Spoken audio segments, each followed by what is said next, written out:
اس کتاب کے اعتبار سے ہم جو ہے ترتیب سے ہی چل رہے ہیں. آج جو موضوع ہے وہ ہے امر بالمعروف اور نہی عن المنکر. وہی چل رہا ہے، اچھی باتوں کا حکم کرنا اور بری باتوں سے روکنا. یہ جو امر بالمعروف اور نہی عن المنکر ہے نا، یہ بھی فرض ہے اور یہ بھی فرض عین ہے. فرض عین ہے، اس کے بغیر چارہ ہی نہیں، کرنا ہی کرنا ہے.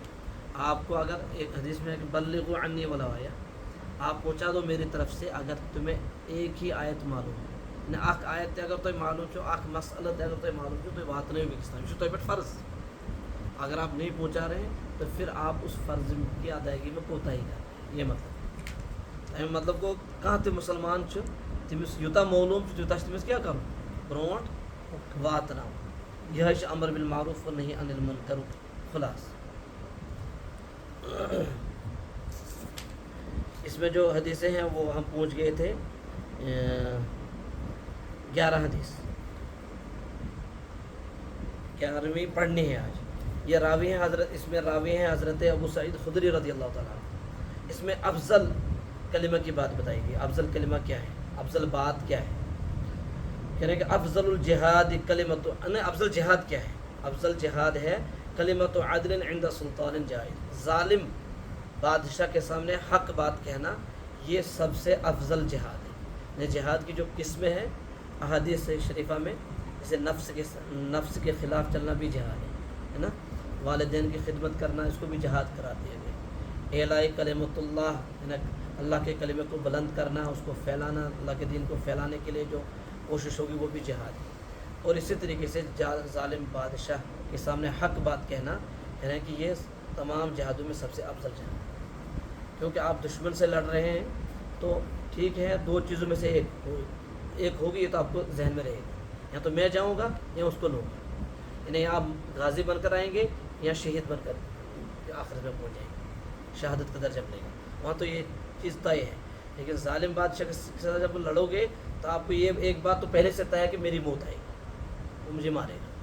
یعنی سب سے پہلے آپ کو اس بات کا پکا یقین ہے کہ جو ہے وہ مجھے جو ہے کچھ بھی کر سکتا ہے، کیونکہ اس کے پاس اختیارات ہیں، پاور.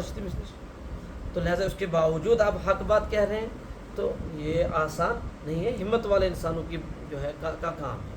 اس لیے کہا اس کو افضل جہاد. ابو داؤد شریف میں یہ روایت اور ترمذی میں بھی ہے. اور حضرت امام ترمذی رحمہ اللہ نے فرمایا اس حدیث کو حدیث الحسن، یہ حسن حدیث ہے، یعنی ضعیف حدیث بھی نہیں ہے. اس کے بعد 12ویں حدیث ہے، راوی حضرت ابو عبداللہ طارق بن شہاب البجلی الاحمسی رضی اللہ تعالیٰ عنہ. اس میں بھی افضل جہاد کے بارے میں یہی اسی بات کا ذکر ہے کہ ان رجلا سأل النبی صلی اللہ علیہ وسلم، ایک آدمی نے اللہ کے نبی صلی اللہ علیہ وسلم سے پوچھا. اور حالت کیا تھی، کس حالت میں تھا وہ، کہ وقد وضع رجلہ فی الغرز، یعنی وہ اونٹ پر بیٹھا ہوا تھا. اور اونٹ کی جو کجاوا جو ہوتا ہے جس پر بیٹھتے ہیں انسان، اس کے نیچے ایک لکڑی ہوتی ہے، یا تو وہ لکڑی کی ایک چیز ہوتی ہے، اس کو بولتے ہیں پالان اردو میں. کجاوا کے نیچے جس میں سوار پاؤں رکھتا ہے، وہ لکڑی کا بھی ہوتا ہے، وہ لوہے کا بھی ہوتا ہے، یا کسی اور چیز کا بھی ہوتا ہے. تو یہ پوچھنے والا اس پر سوار تھا اور اس کے پاؤں اس کے بیچ میں تھے. اس راوی کی حالت کو بیان کیا جا رہا ہے. تو پوچھا کیا، ای الجہاد افضل، افضل جہاد کون سا ہے؟ تو اللہ کے حبیب صلی اللہ علیہ وسلم نے جو ہے اس حدیث میں بھی یہی جواب دیا، کلمۃ حق عند سلطان جائر. جائر کا معنی ہوتا ہے ظالم. تو کلمہ حق کہنا، حق بات کہنا ظالم بادشاہ کے سامنے، یہ سب سے افضل جہاد ہے. اور 13ویں حدیث ہے اس موضوع کے حوالے سے، وہ ہے حضرت عبداللہ بن مسعود رضی اللہ تعالیٰ عنہ. یہ فرماتے ہیں، یہ لمبی حدیث ہے. اس میں کیا ہے، اس میں بنی اسرائیل کا ذکر، اس کا خلاصہ بیان کروں ٹائم بچانے کے لیے. لمبی حدیث ہے، اس کا خلاصہ یہ ہے کہ اس میں بنی اسرائیل کا ذکر ہے. بنی اسرائیل وہ قوم ہے جن پر اللہ تعالیٰ نے سب سے زیادہ نعمتوں کا نزول فرمایا. سب سے زیادہ نعمتوں اللہ کی نعمتوں سے جو فائدہ اٹھانے والی قوم ہے وہ ہے بنی اسرائیل. بہت نعمتیں، اور اتنی نعمتیں برسائی اللہ تعالیٰ نے ان پر کہ ان کو یہ بھی کہا کہ تمہیں کھانا بنانے کی ضرورت نہیں ہے، تمہیں کھانا کما کر لانے کی بھی ضرورت نہیں ہے، اوپر سے ہم بھیج دیں گے، وہ بنا بنایا ہوگا. بس جو جی چاہے گا تمہیں خواہش کرنی ہے تو وہ پہنچ جائے گا. تو روز میٹ کھانا ہے تو روز میٹ کھاؤ، تو اتنی نعمتیں مت کسی پر اتری، لیکن جتنی زیادہ اللہ تعالیٰ کی نعمتیں ان پر اتری اتنی ہی زیادہ وہ کیا بن گئے؟ ناشکرے بن گئے، نافرمان بن گئے، سرکش بن گئے، باغی بن گئے۔ تو جب وہ باغی بنے تو نافرمان بنے، تو اس وقت کے جو علماء، ان کے جو عالم دین، انہوں نے پہلے ان کو روکنا شروع کیا کہ بھائی کیا کر رہے ہو، ہم اللہ کی نعمتیں کھا رہے ہیں تو ہمیں تو سب سے زیادہ اللہ کا فرما بردار رہنا چاہیے، لیکن اس کے باوجود ہم جو ہے سب سے زیادہ نافرمانی کر رہے ہیں۔ جتنے زیادہ اللہ کی مہربانیاں ہم پر ہیں، ہم اتنے ہی زیادہ اللہ کے باغی اور سرکش و نافرمان۔ یہ تو زیب نہیں دیتا ہے، تو سمجھایا ان کے علماء نے، بہرحال وہ نہیں سمجھے۔ جتنا زیادہ ان کو سمجھاتے تھے اتنا زیادہ وہ دور ہو جاتے تھے، قریب نہیں آتے تھے، بلکہ کیا ہوتے تھے؟ دور ہوتے تھے۔ یہاں تک کہ اتنی زیادہ برائیاں ان کے اندر پھیل گئی، اتنی زیادہ برائیاں اور اتنی زیادہ بغاوت اور سرکشی اور گناہوں کی کثرت ہو گئی، ماحول ہی گناہوں کا بن گیا، گناہوں کا ماحول بن گیا۔ اس ماحول کا اثر ان کے علماء پر بھی پڑ گیا، یعنی جو علماء ان کو سمجھاتے تھے کہ بھائی جو ہے امر بالمعروف اور نہی عن المنکر کرتے تھے، گناہوں کی کثرت اتنی ہو گئی، گناہوں کا ماحول اتنا بن گیا کہ ان کے علماء بھی جو ہے گناہوں میں مبتلا ہو۔ پہلے تو روکتے تھے، لیکن پھر روکنا چھوڑ دیا، بولنا چھوڑ دیا، چلو اس کی اپنی زندگی ہے، میری ہماری اپنی، ہمارا کام تھا۔ آج کل بھی ہم بولتے ہیں نا، کسی کو برائی میں دیکھتے ہیں، بولتے ہیں یار ہمارا کام تھا بولنا، بول دیا ایک مرتبہ، کتنی مرتبہ بولنا، چھوڑا اب نہیں مان رہا ہے، کیا کریں؟ تو اس طریقے سے انہوں نے شروع میں تو بولنا شروع کیا، بولتے تھے، لیکن آخر میں انہوں نے چھوڑ دیا بولنا، یہ سوچ کر کہ اب تو بہت بول دیا، تھک گئی، ایسا اب مت بولو، اب کرنے دو جو مرضی کرنا۔ تو اس کا نقصان کیا ہو گیا؟ جب انہوں نے امر بالمعروف اور نہی عن المنکر چھوڑ دیا، خود یہ لوگ بھی مبتلا ہو گئے ان کے گناہوں میں، ان کی مجلس میں بیٹھنے لگے۔ پہلے تو دور رہے، پھر یار چلو بیٹھ جائیں گے ان کی مجلس میں، پھر بیٹھنے لگے، خالی بیٹھنے لگے، دیکھنے لگے کہ یہ لوگ کیا کرتے ہیں۔ پھر ایک وقت آیا کہ چلو کر بھی لو، کیا ہو جاتا ہے، یہ کر رہے ہیں ہم بھی کریں گے۔ پھر ان کے علماء بھی ان گناہوں میں کیا ہو گئے؟ مبتلا ہو گئے۔ تو کل ملا کے اب یہ ایک ایسی حالت میں پہنچ گئے ہیں، اب ان کے درمیان کوئی روک ٹوک کرنے والا نہیں رہا، اچھی باتوں کا حکم کرنے والا اور بری باتوں سے روکنے والا نہیں رہا۔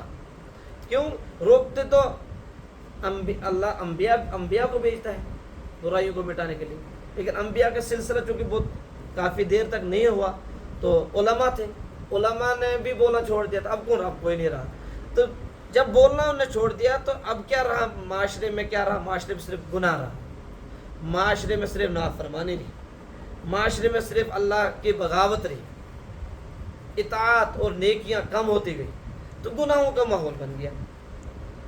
تو جب گناہوں کا ماحول بن گیا پورے طریقے سے، تو پھر عذاب، اللہ کی طرف سے عذاب کا فیصلہ ہو گیا۔ جب عذاب کا فیصلہ ہو گیا تو ساری کی ساری قوم کیا ہو گئی؟ غرق ہو گئی، ان کے علماء بھی غرق ہو گئے۔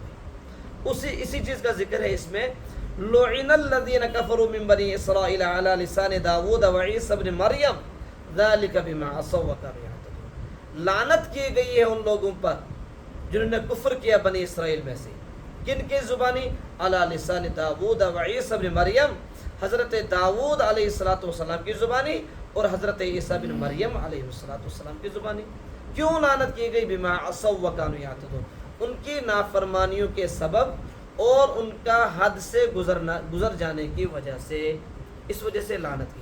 یعنی ایک تو عذاب میں مبتلا ہو گئی، دوسرے جو ان کے بعد انبیاء آئے تو ان انبیاء کو بتایا گیا کہ بھائی بنی اسرائیل میں ہی تمہیں بھیجا گیا ہے، لیکن تم سے پہلے جو بنی اسرائیل تھے ان کے یہ کرتوت تھے، یہ اعمال تھے، لہٰذا اب ان انبیاء نے بھی ان پر لعنت کی، اللہ نے بھی لعنت کی، انبیاء نے بھی لعنت کی، گویا کہ اللہ سے بھی دور ہو گئے، اور انبیاء کے نزدیک بھی یہ ایک مبغوض اور قابل نفرت قوم بن گئی۔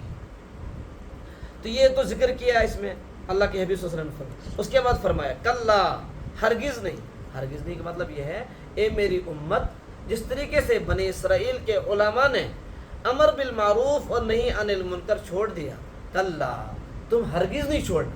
کیوں؟ انہوں نے چھوڑ دیا تو ان کا حشر اللہ کا عذاب بن گیا، اللہ کی پکڑ بن گئی۔ تم چھوڑو گے تو تمہارا بھی یہ حشر ہو جائے، تمہارا بھی کیا ہو جائے؟ لَتَأْمُرُنَّ بِالْمَعْرُوفِ وَلَتَنْهَوُنَّ عَنِ الْمُنْكَرِ، واللہ قسم خدا کی تم ضرور بضرور اچھی باتوں کا حکم کرتے رہنا، قسم خدا کی تم ضرور بضرور برائیوں سے روکتے رہنا، یہ کام نہیں چھوڑنا۔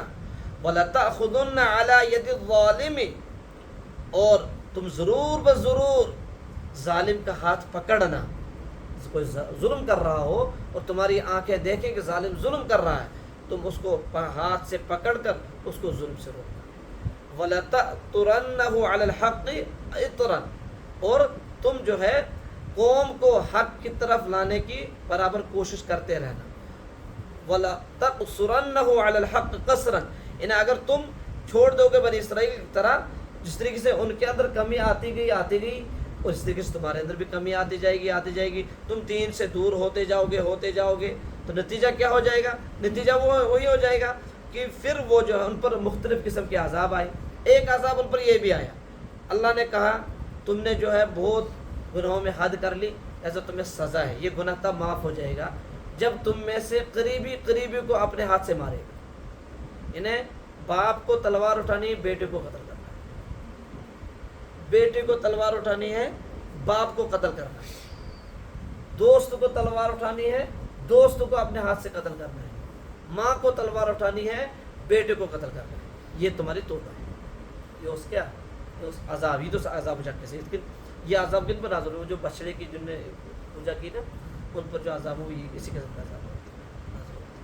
تو بہرحال یہ جو اتنا خطرناک قسم کا جو عذاب نازل ہوا، یا اور بھی قسم کے عذاب جو قوموں پر خاص کر بنی اسرائیل پر نازل ہوئے الگ الگ دور میں، تو اس کی ایک ہی وجہ ہے، انہوں نے ایک دوسرے کو بتانا چھوڑ دیا، کہنا سننا چھوڑ دیا۔ یہی کہنا انہوں نے شروع کیا، اس کی اپنی لائف، میری اپنی لائف، مجھے اس کی قبر میں نہیں جانا، اس کو میری قبر میں نہیں جانا، مجھے کیوں اس کو خواہ بولنا ہے، میں اپنی نماز، اپنا روزہ، اپنا ذکر، اپنے تلاوت، اپنے اعمال کافی ہے جنت میں جانے کے لیے۔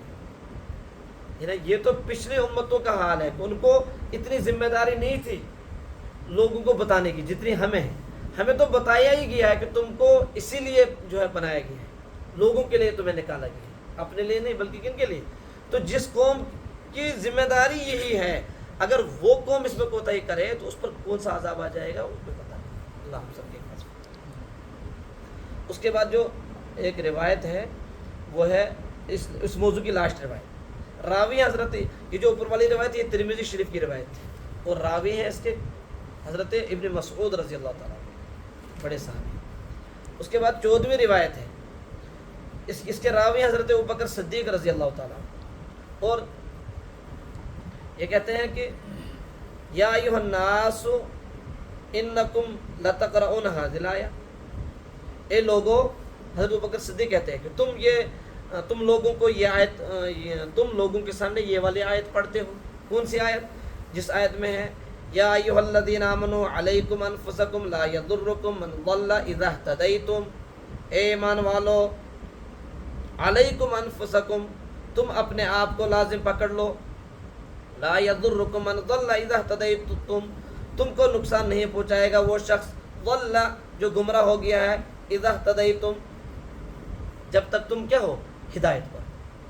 تو اس آیت سے تو پتہ چلتا ہے کہ نہیں، صحیح ہے کہ انسان کو اپنی نماز، اپنے روزہ، اپنی فکر کرنی چاہیے، اپنے جنت کی فکر جو ہے، گناہوں سے بچنے کی فکر، مجھے گناہوں سے نہیں بچنا ہے، مجھے کسی جو ہے نماز نہیں چھوڑنی ہے، مجھے اعمال کرتے رہنا ہے وغیرہ، اس ایسے دوسرے کی فکر نہیں کرنی، اس کی کوئی ٹینشن مت رکھو، آپ کو کوئی نقصان نہیں پہنچائے گا۔ اس آیت سے تو یہ پتہ چلتا ہے۔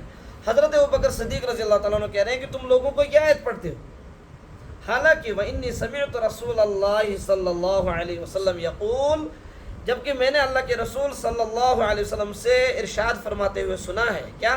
إِنَّ النَّاسَ إِذَا رَأَوُا الظَّالِمَ فَلَمْ يَأْخُذُوهُ عَلَى يَدَيْهِ أَوْ شَكَّ أَوْ يَعُمَّهُمُ اللَّهُ بِعِقَابٍ مِّنْهُ، یہاں تک کہ میں نے اللہ کے رسول سے سنا ہے کہ لوگ جب کسی کو دیکھیں، کسی ظالم کو دیکھیں وہ ظلم کر رہا ہے، اور اس کو ہاتھ پکڑ کر ظلم سے نہ روکیں، لوگ جب ظالم کو ظلم کرتے ہوئے دیکھیں اور اس کا ہاتھ پکڑ کے اس کو ظلم سے نہ روکیں، تو قریب ہے کہ اللہ کی طرف سے ان پر ایک عمومی عذاب آ جائے گا جس میں فرما بردار و نافرمان سب کے سب غرق ہو جائیں گے۔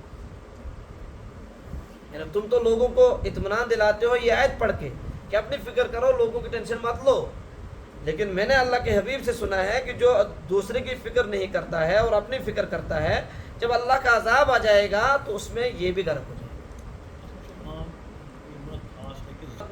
میں اپنے گھر والوں کا حق نہیں ادا کر رہا ہوں، میں بھی ظالم۔ آپ لوگ یہاں پر بیٹھے ہوئے ہیں، آپ سے حقوق العباد چھین رہے ہو، آپ کسی کا حق کھا رکھ کر بیٹھے ہوئے ہیں، آپ بھی ظالم۔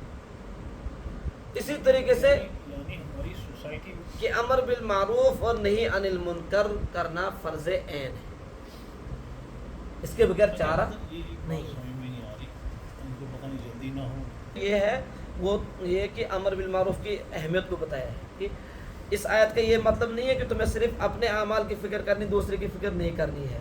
اس کا یہ مطلب ہے کہ آپ جو آپ کے شریعت کے جو واجبات ہیں، آپ پر شریعت کے جو آپ پر فرائض ہیں، واجبات ہیں، وہ عمل ان کو عملا کر، اس کے باوجود اگر کوئی شخص ہدایت والا راستہ اختیار نہیں کر رہا ہے تو اب آپ کو وہ اگر گمراہی پر رہ رہا ہے تو اس کا گمراہی پر رہنا آپ کو نقصان نہیں پہنچائے، لیکن شرط یہ ہے کہ آپ نے واجبات شرعیہ کو ادا کیا ہو۔